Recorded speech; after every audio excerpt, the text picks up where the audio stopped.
Bom dia, seres cósmicos. Hoje traremos aqui uma reflexão do capítulo 5 do livro Coragem, psicografado por Francisco Cândido Xavier.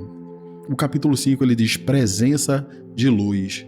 Se puseres amor no tempo que Deus te reserva, nunca te sentirás no domínio do tédio ou do desânimo, porque as tuas horas se converterão em prazer de servir. Esse trecho nos ensina que o tempo deixa de ser vazio quando ele é preenchido com amor, com propósito. Quando a pessoa vive apenas para passar as horas, ela se torna uma presa fácil do tédio, da desmotivação. Mas quando ela decide servir, ajudar, construir, semear o bem, o tempo ele acaba por ganhar sentido. Então esse parágrafo toca numa das dores mais silenciosas da humanidade, que é a sensação de que os dias passam sem significado.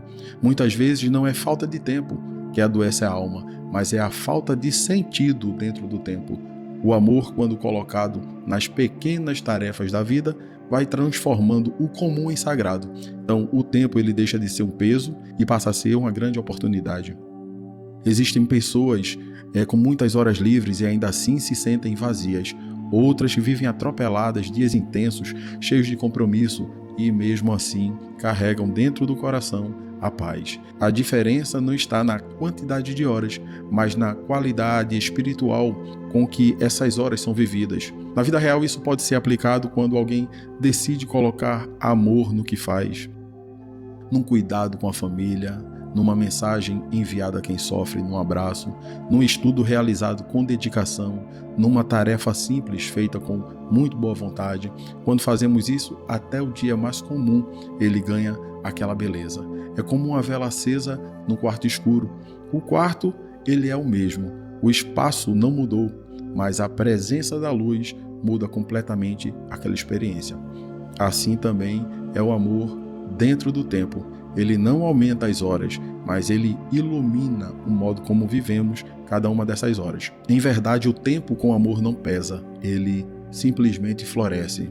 Se colocares amor nas afeições que o Senhor te permite cultuar, nunca sofrerás ingratidão ou desengano, porque transformarás o próprio espírito em vaso de abnegação e de entendimento, colhendo de ti mesmo a felicidade de fazer, a felicidade dos entes queridos.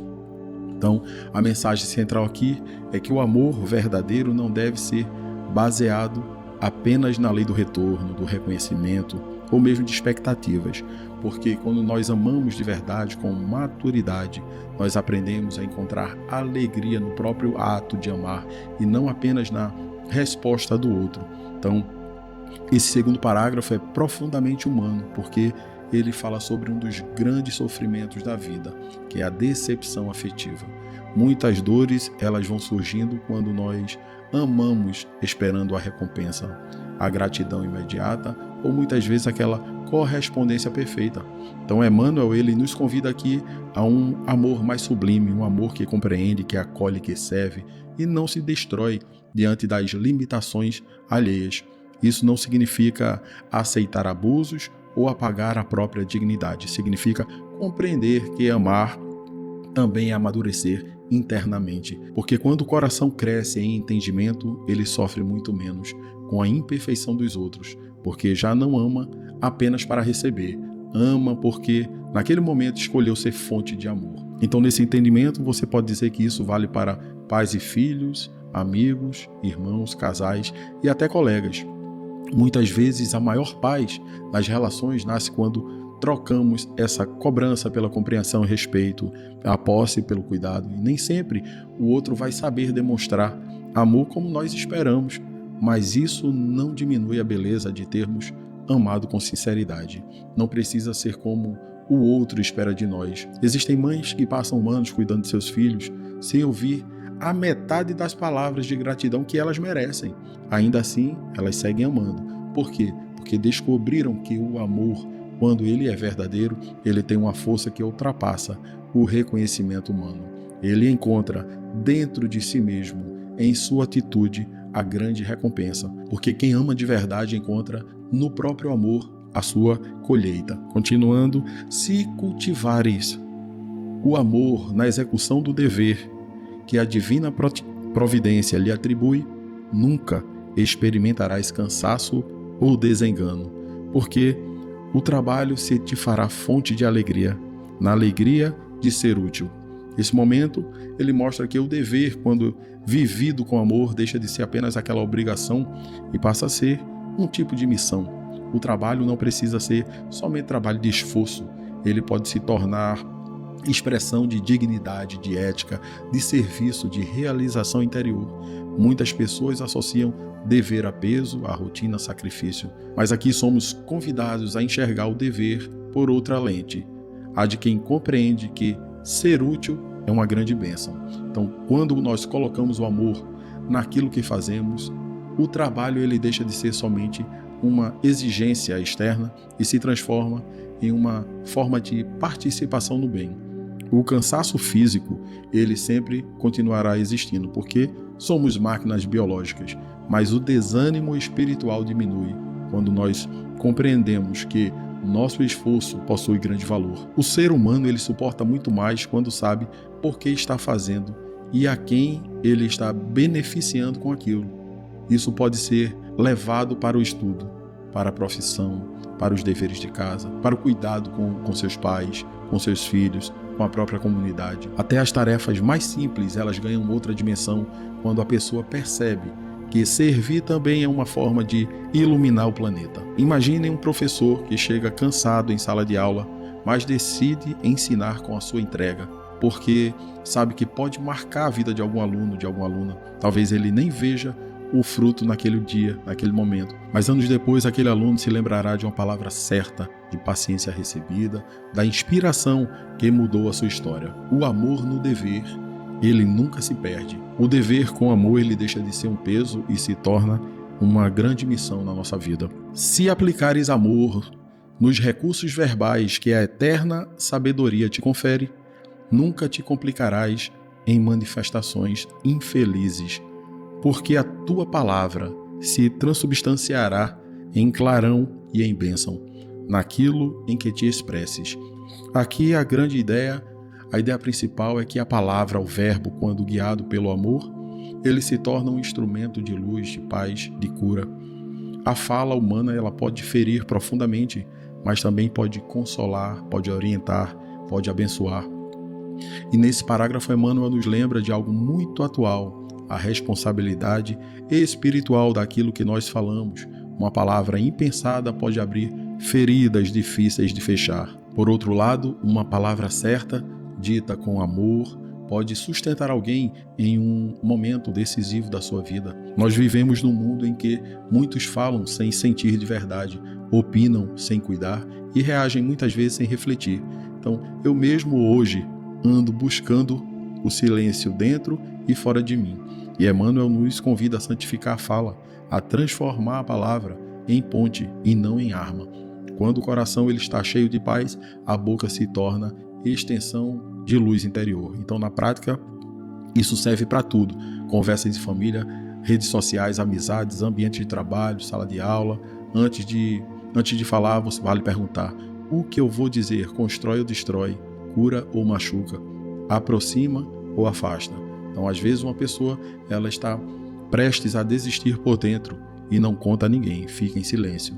Então, escuta uma frase simples: eu acredito em você, isso vai passar. Você não está sozinho, não está sozinha. E aquela frase ela se torna um fio invisível que a impede de cair no momento. Existem palavras que são verdadeiras mãos estendidas. A palavra com amor ilumina, onde a dureza só espalha sombra. Se espalhares amor no lugar em que as leis da vida te situam, nunca te observarás na condição de vítima e de desequilíbrio, porque tua influência se tornará serenidade e esperança, garantindo a harmonia e a tranquilidade onde estejas. Esse trecho nos ensina que o ambiente em que nós vivemos pode ser profundamente transformado pela qualidade da nossa presença. Quando alguém irradia o amor, passa a influenciar positivamente o espaço e as pessoas ao redor, e isso sem você precisar abrir a boca. Muitas vezes queremos paz, mas não percebemos que também somos convidados a produzir a paz. É fácil reclamar de ambientes, das pessoas, das energias do lugar.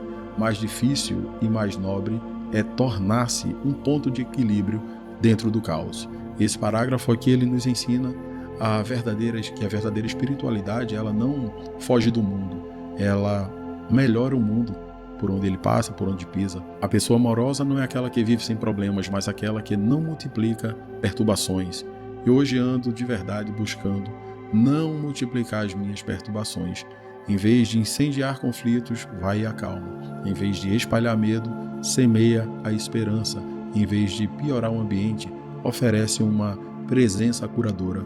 Isso pode ser aplicado em casa, no trabalho, principalmente no trânsito, em qualquer lugar. Todos nós conhecemos pessoas que chegam e pesam o ambiente, e outras que chegam e trazem alívio. E Emmanuel aqui nos convida a perguntar: que tipo de presença eu tenho sido? Há pessoas que entram no lugar e ninguém se lembra exatamente do que elas disseram, mas todos vão se lembrar de como se sentiram perto da pessoa, porque existem almas que por si só carregam a paz no olhar, na humildade, na sua postura, na bondade, na sua forma de estar. Essa é a influência silenciosa do amor. E onde o amor habita, a paz acaba por ganhar forma. Continuando, se conservares o amor no coração, obra divina do universo, nunca te perderás na sombra, porque terás convertido a própria alma em presença de luz. Repetindo, se conservares o amor no coração, obra divina do universo,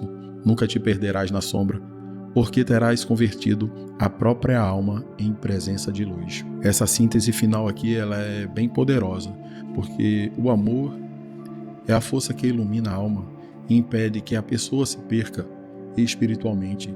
Quem guarda lá no fundo o amor no coração, carrega dentro de si uma direção, uma chama de luz.